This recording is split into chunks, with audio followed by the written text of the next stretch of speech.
नमस्कार दोस्तों, ये स्वागत है एक बार फिर से आपके अपने YouTube चैनल व्यक्तिव ज्ञान में। आइए आज भगवत कथा में जानेंगे राजा चित्रकेतु को अंगिरा और नारद जी का उपदेश। श्री सुखदेव जी कहते हैं, हे राजा परीक्षित, इस प्रकार चित्रकेतु को समझाकर नारद जी के मरे हुए पुत्रों को मंत्र से जीवित कर उसके मुख से उसकी आत्मकथा कहलवा कर राज परिवार का शोक दूर कर दिया।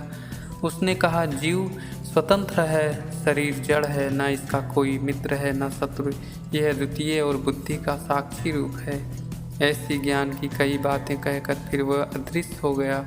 श्री सुखदेव जी कहते हैं कि जब राजपुत्र का जीव ये कहकर चला गया तो उसके कुटुंबियों ने आश्चर्यचकित होकर उसके प्रेम की श्रृंखला को त्याग दिया और उसका मृतक शरीर उठाकर अग्नि संस्कार कर दिया।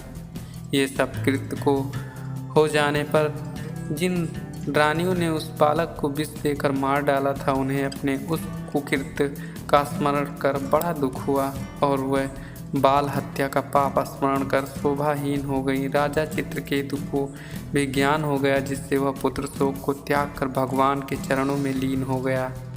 फिर यमुना के किनारे नारद जी के बताए गए मंत्र का जप कर केवल 7 रात्रियों में ही वह विद्याधरों के राज को प्राप्त हो गया। रानियों ने भी ब्राह्मणों से उपदेश ले प्रायश्चित द्वारा यमुना के तट पर बैठकर बाल हत्या का पाप धोया।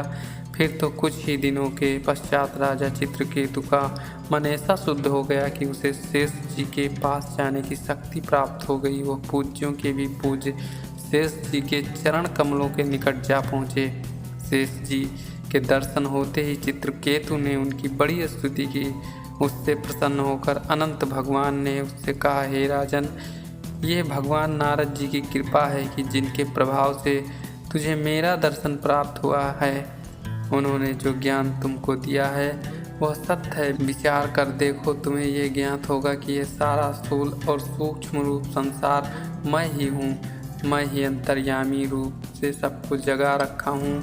मेरे ही द्वारा संसार प्रकाशित हो रहा है। शब्द ब्रह्मा और परब्रह्मा, यह दोनों मेरे पास सदैव वर्तमान रहने वाले मेरे ही रूप हैं। यदि जीव मेरे स्वरूप को भूल जाता है तो वह आत्मज्ञान से पृथक हो जाता है और उसे आवागमन से मुक्ति नहीं मिलती। मुक्ति के लिए तो केवल निवृत्ति मार्ग ही श्रेष्ठ है कि जिसमें फलों की इच्छा त्याग कर कर्म किए जाते हैं।